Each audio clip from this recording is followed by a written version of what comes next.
Shalom, shalom, que le nom du Seigneur soit béni. Nous partageons la parole de Dieu dans Luc chapitre 2, les deux versets 39 et 40. Ces deux versets nous montrent que Marie et Joseph, après avoir accompli parfaitement la loi du Seigneur, repartent maintenant, vont retourner chez eux en Galilée, à Nazareth. Et ce passage nous dit que Jésus croissait. Au verset 40, l'enfant croissait et se fortifiait en esprit. Il était rempli de sagesse et la grâce de Dieu était sur lui. Ce qui retient mon attention dans ce passage, c'est d'abord la fidélité de Marie et de Joseph dans les ordonnances de l'Éternel, les lois qui étaient instaurées. Ils y ont obéi, ils les ont honorées, ils les ont accomplies parfaitement.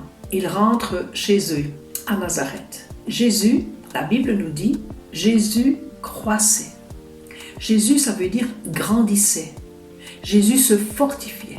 Vous savez, un enfant, vous avez certainement, plusieurs d'entre nous sommes mamans, un enfant qui ne grandit pas, qui ne se fortifie pas, ou qui ne veut même pas manger, est un enfant, comme on dit, qui est faible. Il a un problème. Au travers de ce passage, on nous montre que pour être bien portant, dans notre marche avec le Seigneur, nous devons aussi prendre des forces. Vous savez, le verset de 2 Pierre, au chapitre 3 et le verset 18 nous dit « Mais croissez dans la grâce, dans la connaissance de notre Seigneur et Sauveur Jésus-Christ. » La croissance spirituelle est aussi une marque de bonne santé, une marque où nous sommes forts. Lorsque nous nourrissons de ce pain de vie, nous avons des forces pour avancer, pour tenir ferme.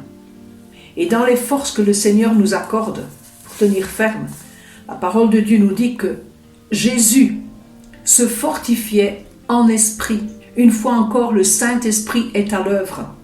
Si nous prenons dans Éphésiens au chapitre 3, il est dit « Il nous donne, selon la richesse de sa gloire, d'être puissamment fortifiés dans notre homme intérieur. » C'est lui qui fait cette œuvre en nous. Par sa parole, l'œuvre du Saint-Esprit nous donne les forces dont nous avons besoin. Nous voyons un peu plus loin qu'il était plein de sagesse, rempli de sagesse. La sagesse de Dieu.